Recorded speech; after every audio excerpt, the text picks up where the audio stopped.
El dinero fue una invención muy necesaria por una parte, pero por otra, no sé si hoy es la que destruye las almas por avaricia, los cuerpos por guerras, navegaciones y peregrinaciones espantosas, y asimismo a muchas flotas por tempestades y naufragios horribles. De manera que el uso primero y fin principal para el que se halló el dinero fue como precio para comprar con él y vender por él las cosas necesarias a la vida humana y para que fuese medida pública de las cosas vendibles.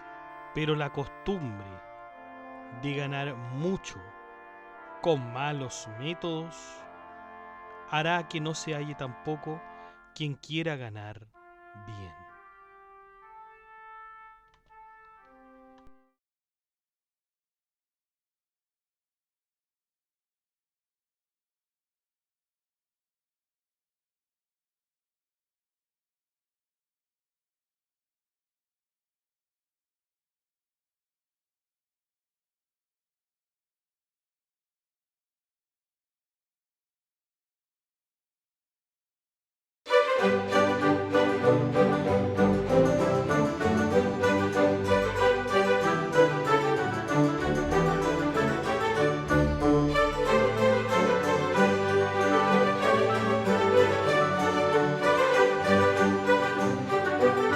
Hola a todos los amigos de Filosofía Apuntes.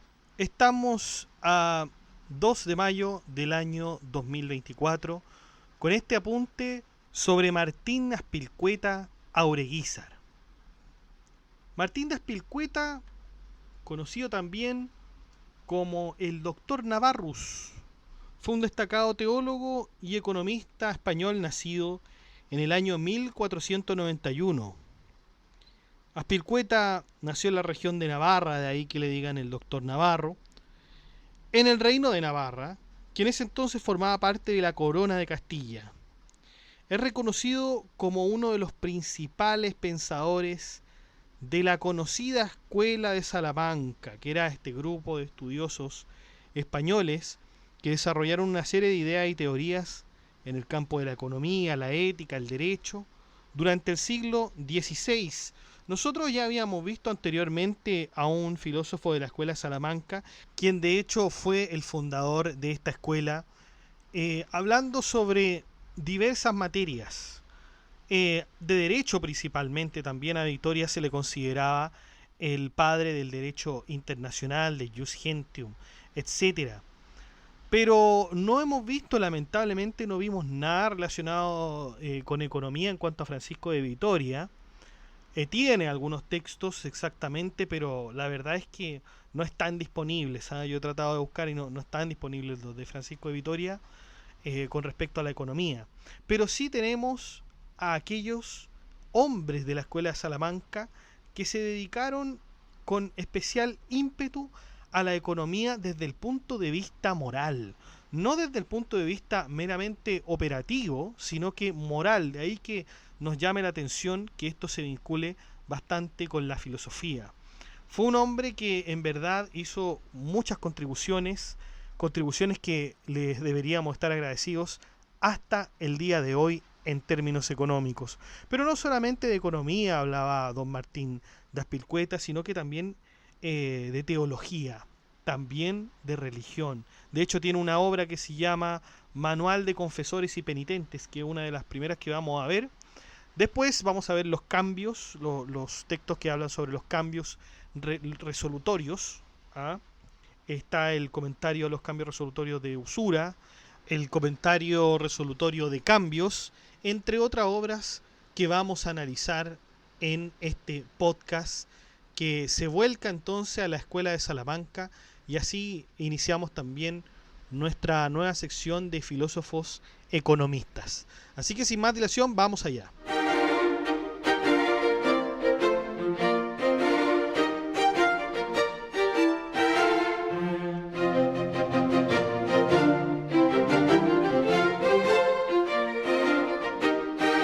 Bueno, su nombre completo fue Martín de Azpilicueta y Jaureguízar.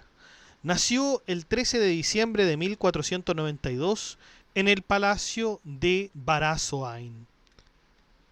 Esto es el Reino de Navarra.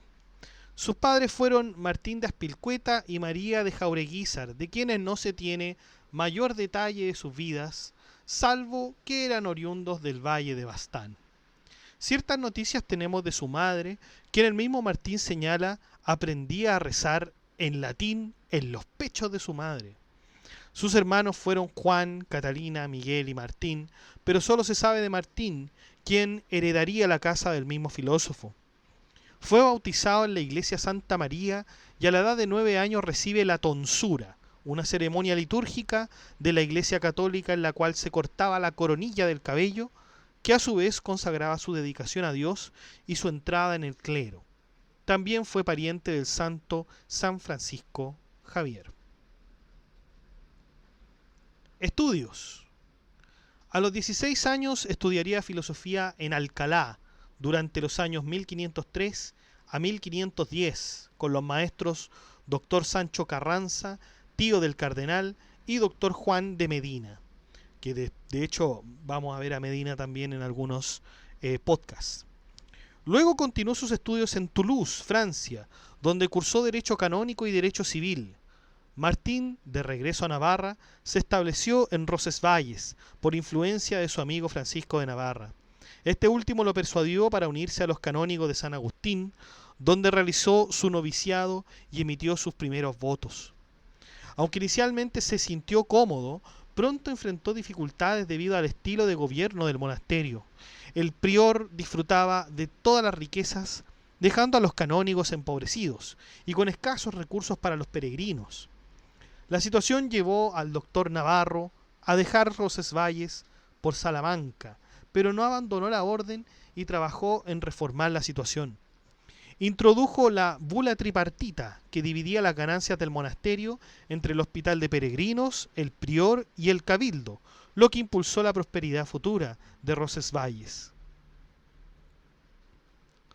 A partir de 1524, Azpilcueta ocupó varias cátedras de Derecho Canónico en la Universidad de Salamanca. A pesar de su excelente formación, su experiencia como profesor universitario y su prestigio intelectual alcanzado en Francia, le costará hacerse con un puesto en Salamanca, pues en esta prestigiosa universidad, la más importante del mundo en aquel momento, no se admitían títulos extranjeros. Por ello, el navarro deberá comenzar su carrera casi de cero. Poco a poco, su fama como profesor lo llevó a ser reconocido por alumnos y profesores, incluso atrayendo la atención del emperador Carlos V durante una visita a Salamanca. Ante el emperador defendió la tesis del origen democrático del poder real, un momento que él consideró memorable. Aunque tuvo que revalidar oficialmente sus títulos académicos, su reputación como profesor era tal que tenía cerca de 1000 alumnos que acudían a escucharlo. Logró obtener cátedras importantes y su prestigio en Salamanca rivalizaba con figuras como Francisco de Vitoria o Domingo de Soto. Sin embargo, su reconocimiento no solo se debía a su conocimiento, sino también a su vida ejemplar, como su dedicación a servir a los enfermos en hospitales. Cuando se le pidió que se trasladara a la Universidad de Coimbra, la Universidad de Salamanca se opuso rotundamente, lo que desencadenó un enfrentamiento entre las cortes española y portuguesa. A pesar de la resistencia inicial, finalmente Azpilcueta accedió a ir a Coimbra por 3 años, pero conservando su cátedra en Salamanca y recibiendo beneficios del rey portugués. Este acuerdo marcó el comienzo de su prolongada estancia en Portugal hasta su jubilación. Fue uno de los profesores más influyentes de la conocida escuela de Salamanca, inspirando a intelectuales tales como Diego de Covarrubias. Universidad de Coimbra. De 1538 a 1556 enseñó en la Universidad de Coimbra en Portugal, por invitación de los reyes de Portugal y España. En aquella época, Martín Azpilcueta comenzó a interesarse por la economía Y este interés nació de la situación que pasa tanto en España como Portugal debido a las nuevas rutas comerciales que se habían creado y al descubrimiento del Nuevo Mundo, y que a consecuencia de ello ambos países prosperaron de forma importante económicamente. Escribió numerosos escritos con respecto a la teoría del valor y el dinero. Su fama superó incluso la que tenía en Salamanca. Además de enseñar, ocupó cargos de gobierno y su representación universitaria, convirtiéndose en una figura destacada. Su influencia se extendió a la Casa Real Portuguesa, donde asesoró a los reyes y fue confesor de la princesa Doña Juana y otros miembros de la familia real. Demostró una integridad excepcional al promover reformas en el sistema de adjudicación de cátedras y oposiciones universitarias, logrando implementar cambios exitosos que luego se adoptaron en otras universidades de España. Además de sus preocupaciones intelectuales y políticas, también cuidó de su familia, proporcionando medios de vida y apoyo educativo a sus parientes, incluso facilitando el ingreso de algunos en órdenes religiosas. Su sobrino Juan de Azpilicueta se convirtió en jesuita y misionero en Brasil, manteniendo correspondencia con Martín y compartiendo mutuo aprecio. Martín incluso intentó que se quedara en Coimbra como profesor, con la promesa de unirse a él en la misión en Oriente después de su jubilación, aunque al final Juan partió sin poder reunirse personalmente con él. Del mismo modo, Martín de Azpilicueta fue confesor de la Inquisición, siendo consultor de Juan III y confesor de Juana de Austria, hija de Carlos V, reina de España y princesa de Portugal.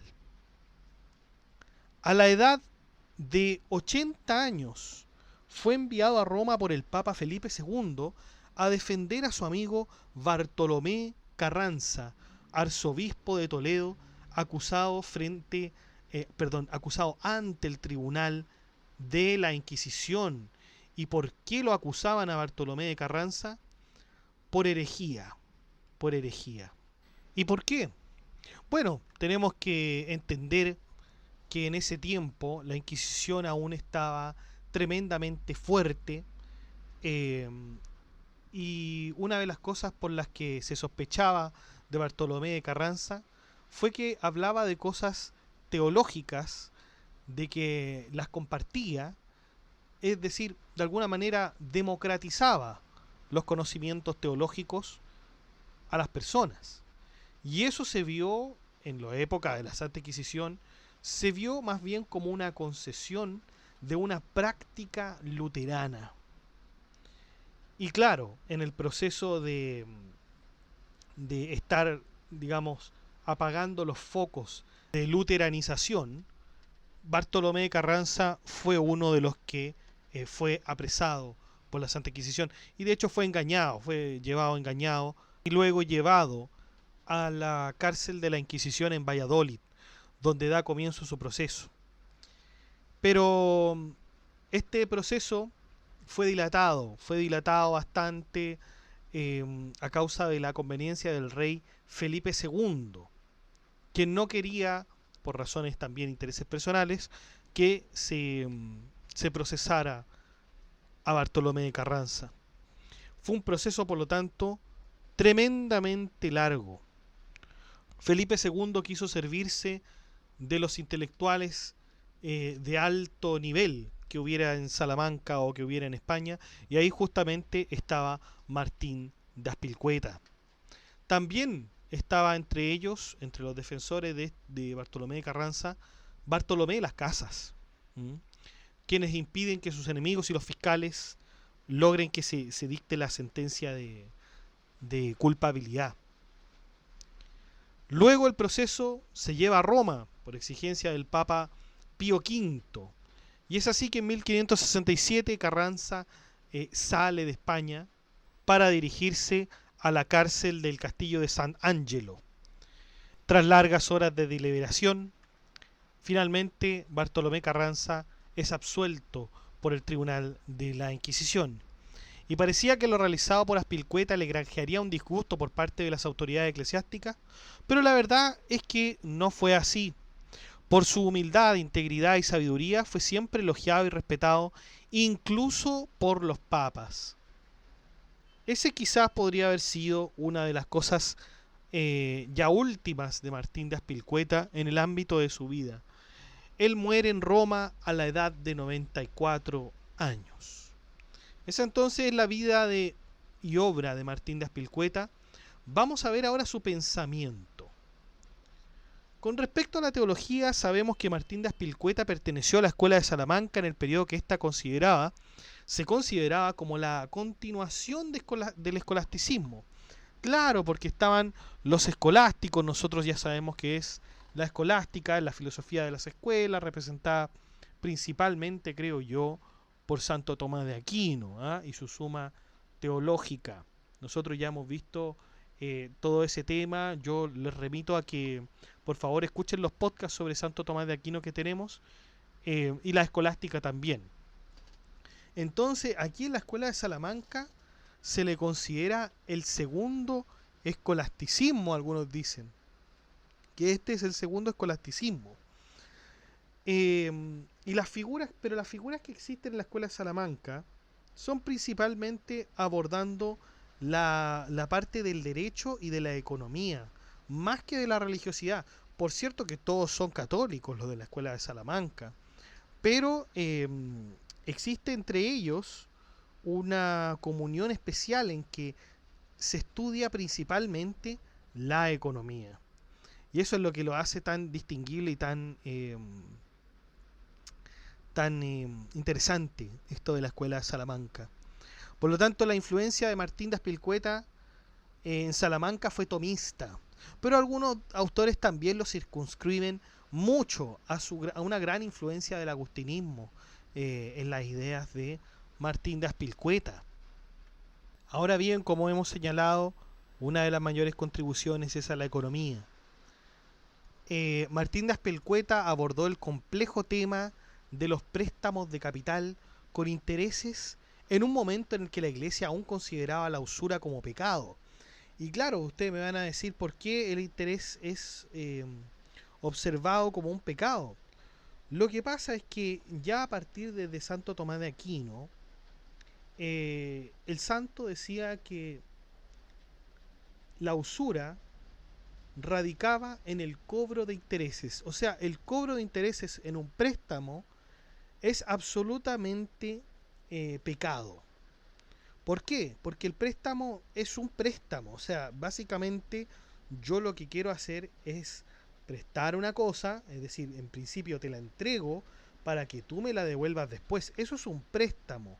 De ese préstamo no puede haber un cobro, porque entonces hablemos mejor entonces de una compraventa, pero no de un préstamo. Y además, ¿intereses de qué? Interés porque estás usando una cosa que yo necesito y bueno, ese tiempo en el que tú necesitas tienes que restituírmelo con dinero o con alguna otra especie. Y si es un préstamo de dinero, entonces a la hora de devolvértelo tengo que entregarte un monto adicional por un porcentaje. Pero ¿por qué? Decía Santo Tomás de Aquino, si el dinero es algo estéril. El dinero es algo estéril, el dinero no produce más valor que el que las partes le dan. O bien, en caso contrario, podría dar la república, pero el dinero en sí mismo no genera más valor del que tiene. Entonces, ¿por qué se va a cobrar con más dinero un préstamo en que se supone que debe devolverse el mismo dinero, ¿no? Bueno, para Santo Tomás de Aquino y algunos otros católicos, eso se constituía en usura. El préstamo con intereses era usura. Ahora, claro, parece que para la visión de Santo Tomás de Aquino, un banco no podría haber existido. Lo único que podría haber aprobado Santo Tomás de Aquino es el trueque, pero no de ninguna manera el interés. No importa cuál sea el porcentaje de ese interés, el dinero, como se dice, es estéril. Pero es curioso porque Santo Tomás de Aquino, en las lecturas de la Suma Teológica, nosotros podemos ver que él está de acuerdo con que las partes pongan el precio de las cosas, ¿no? Es decir, que haya una mirada subjetiva con respecto a los bienes, pero el del dinero no. Del dinero no. Y ahí es donde surge la usura, etcétera. Muchos otros pensadores, por ejemplo el mismo Lutero, que también condenaba por un lado el comercio, pero también decía esto es absolutamente necesario. En fin, todos tenían una mirada más o menos importante con respecto al interés. Pero con el suceso y el fenómeno de la revolución de los precios, el paradigma comienza a cambiar. Y ahí se empieza a ver que en realidad el dinero también tiene un valor subjetivo.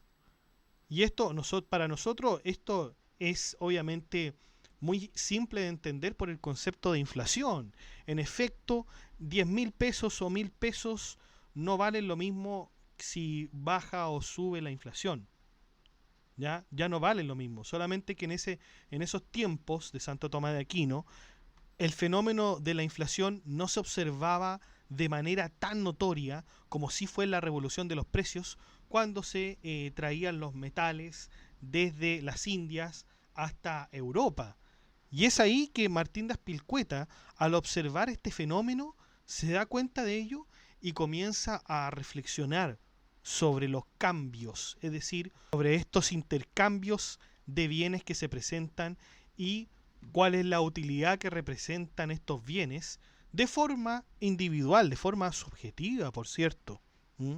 Aunque esto del valor subjetivo ya lo podemos ver, por ejemplo, en filósofos tan antiguos como Genofonte, con respecto al dinero, la presencia y la autoridad de Aquino era tan fuerte que se pensaba, digamos, todos tenían el pensamiento general de que el cobro de intereses inmediatamente era considerado una usura. Y más aún si era Santo Tomás de Aquino el que lo decía, porque sabemos nosotros que Santo Tomás de Aquino es el que seguía por las estructuras, seguía por los mismos lineamientos que Aristóteles. Y en el mundo antiguo, como en el medieval también, pensar bien era pensar como Aristóteles. Pero Martín de Azpilcueta nos muestra a lo largo de sus obras, a lo largo y cuando él piensa en la Universidad de Coimbra, que el cobro de intereses en los préstamos no tiene absolutamente nada de malo. Defendió a Azpilcueta la licitud de obtener ganancias por intereses en préstamos internacionales, argumentando que los riesgos asociados a estos intercambios justificaban tales ganancias. De hecho, este es uno de los temas centrales en su obra Los comentarios resolutorios de cambios, que vamos a analizar, por supuesto, que en detalle. Es un tema muy interesante y es aquí, a partir de Azpilcueta, que este pensamiento sobre el interés, sobre el cobro de intereses, comienza a cambiar, sobre todo en los préstamos, ¿sabes? Porque estamos hablando de los intereses que surgen en los préstamos. Su enfoque innovador y sus contribuciones tanto a la teoría económica como a la moralidad de los préstamos con intereses le valieron un gran respeto en su época y en siglos posteriores. Se le considera una de las mayores autoridades intelectuales de la Edad Moderna, cuyas ideas influyeron en la estructura básica del sistema científico de la moral y en la formación del pensamiento occidental durante siglos. ¿Mm? Otra cuestión de las que contribuyó Azpilcueta fue en esta teoría cuantitativa, la teoría cuantitativa de la moneda, porque es más conocida la teoría cuantitativa del dinero, pero él propuso una teoría cuantitativa de la moneda que se anticipa a conceptos como la relación entre la cantidad de dinero en circulación y los precios de los bienes. Y ¿cómo se desarrolla esta teoría cuantitativa de la moneda? Dice Martín de Azpilcueta. Porque hay un fenómeno que le llama la atención, que es aquel fenómeno que ya hemos hablado, que es el de los metales preciosos. Ya sabemos nosotros que España, extrayendo todos los metales preciosos que estaban en las Indias, este fenómeno de llevarlos a Europa, a España y también a Portugal, hacía que los precios de los alimentos subieran de forma significativa, produciendo a su vez una importante inflación. Este fenómeno es el que observó Martín de Azpilcueta y que los medievales no observaban con tanto enfoque. Podemos decir que no es que la inflación no haya existido antes de Martín de Azpilcueta, por cierto que sí, pero nadie había notado el hecho de este fenómeno, porque fue mucho más notorio cuando se da una cantidad enorme de metales en Europa. ¿Mm? Hay algunos que dicen que bueno, uno de los primeros hechos registrados de inflación fue con Alejandro Magno en el año 330 a.C., pero no, obviamente no le llamaron inflación, pero obviamente de alguna manera se identificó que había un alza de los precios, una alza generalizada de los precios, como es así que se define la inflación, ¿no? Eh, Azpilicueta es uno de los primeros filósofos, vamos a decir, uno de los primeros filósofos economistas en advertir la inflación producto de la llegada de los metales preciosos. Y este fenómeno fue la base para que Irving Fisher, economista estadounidense, elaborara y desarrollara lo que se llamaría más tarde la teoría cuantitativa del dinero, sobre todo desde la perspectiva macroeconómica. Entonces, claro, la cantidad de metales preciosos que llegaba a España y a Portugal provocaba el efecto de alza en los precios. Es decir, cuanto habían más metales preciosos, más aumentaban los precios, y también se daba esta situación a la inversa, es decir, si hay pocos minerales, los precios tienden a ser más bajos.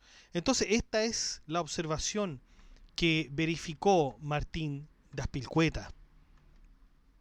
Eso entonces con respecto a la teoría cuantitativa del dinero.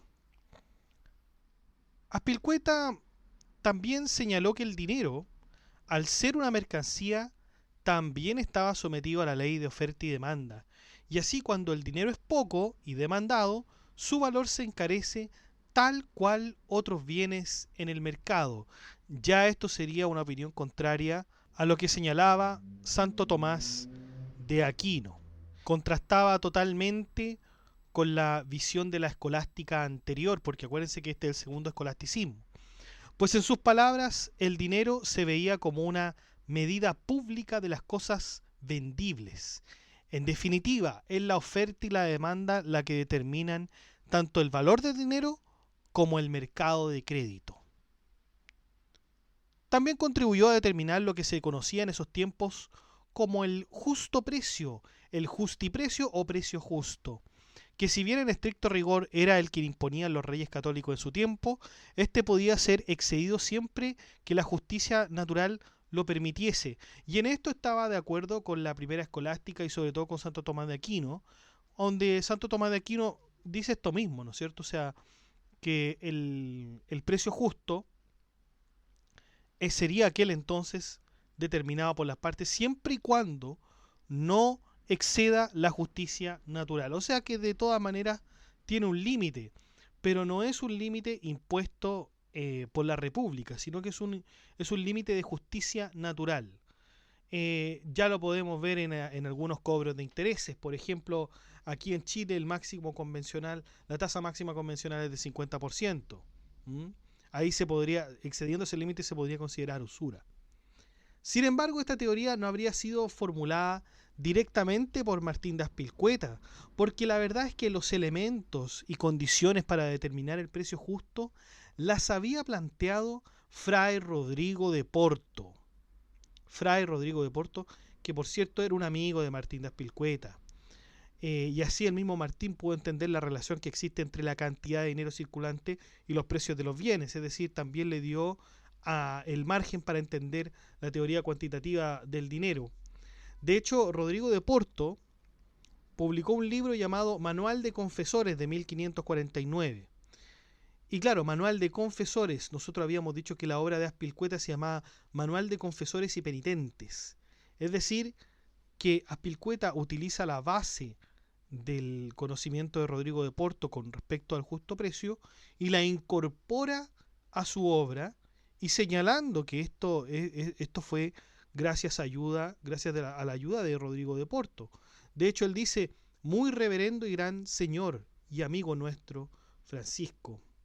Un manual pequeño antes que compusiésemos este grande, es decir, el manual de confesores y penitentes, y que por algunos justos respetos quiso que se imprimiese sin su nombre. No lo quisieron, digamos, Rodrigo de Porto no quiso que se mencionara su nombre tal cual, sino que se dejara la idea y que Martín de Azpilcueta la desarrollara. Es decir, no fue esto un copy-paste, ¿ah? No fue un copy-paste. Sin embargo, la duda que nos surge es que ¿de dónde habría sacado Rodrigo de Porto esta idea del justo precio sin exceder la justicia natural? Yo me imagino que no podría haber sido otro que Tomás de Aquino. Que Tomás de Aquino no lo dice con esas palabras, pero ¿de dónde más podría haberlo sacado? No lo sabemos. Otra de las contribuciones que realizaría fue el desarrollo de la tasa de interés, porque para Martín un individuo prefiere un bien en el tiempo presente que en el tiempo futuro, preferencia que implica un valor por el tiempo que el individuo es privado de aquel bien. En otras palabras, defendió la aplicación del interés aparentemente contra el rechazo que provocaba este fenómeno en el mundo católico. Claro, nosotros aquí estamos viendo la misma idea, ¿no es cierto? La misma idea que venimos repitiendo, pero bajo esta idea se realiza este pensamiento e instituto que es el lucro cesante. El valor del tiempo que un individuo es privado de aquel bien a partir de un daño que se produce a dicho bien. También entonces Martín de Azpilcueta, como lo va a hacer también Tomás, otro interesante filósofo economista de la Escuela de Salamanca, que es Tomás de Mercado, nos van a hablar no solamente del daño emergente, sino que también del lucro cesante que vamos a ver en sus pertinentes obras. En nuestros tiempos, Martín de Azpilcueta es considerado un filósofo de la economía del periodo preclásico. Bueno, muchachos, hemos terminado entonces este podcast sobre Martín de Azpilcueta. Es muy interesante este filósofo, chicos, no solamente por las cuestiones que ocurrieron en España y en Portugal o en Europa en el siglo XVI, sino por la vigencia que tiene hasta ahora, ¿no? La vigencia que tiene hasta ahora. Nosotros podríamos pensar efectivamente que esta cuestión de la inflación con respecto a los metales preciosos que vienen desde las Indias hasta España, podríamos pensarla justamente como la inflación de un país que inyecta más dinero a su economía y que gracias a ese fenómeno se produce una alza generalizada de los precios que después es difícil de controlar, es muy difícil de controlar y que ciertas medidas se tienen que tomar al respecto en cada economía que tienen estas particularidades donde hay un banco central que no es manejado por un órgano autónomo y que por diversas responsabilidades llevan al país a una situación delicada. La verdad es que tiene bastante vigencia Martín de Azpilcueta, no se le nombra mucho entre economistas, ya que la escuela de Salamanca es bastante olvidada y no, muchachos, no, o sea, hay que hacer un recuerdo de estos intelectuales que quisieron aportar con su visión del mundo a través de la economía. Los invito entonces al grupo de WhatsApp para que se enteren de las novedades que tenemos en Filosofía Apuntes.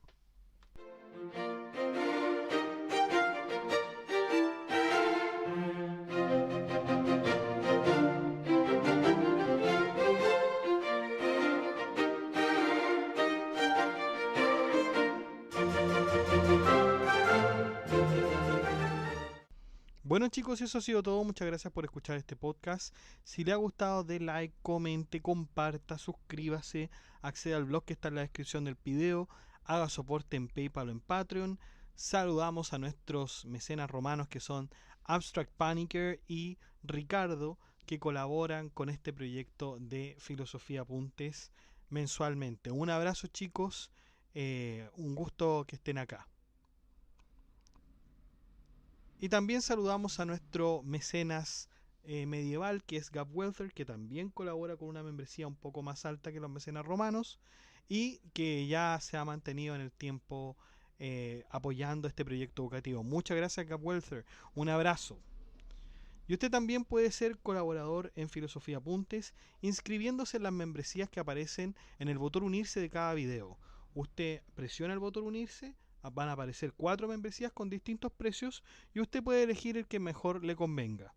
Si no le acomoda ninguno de esos precios, de todas maneras usted puede colaborar con Filosofía Apuntes haciendo clic en el botón gracias y poner la suma que a usted más le acomode. Que estén muy bien, cuídense, chao.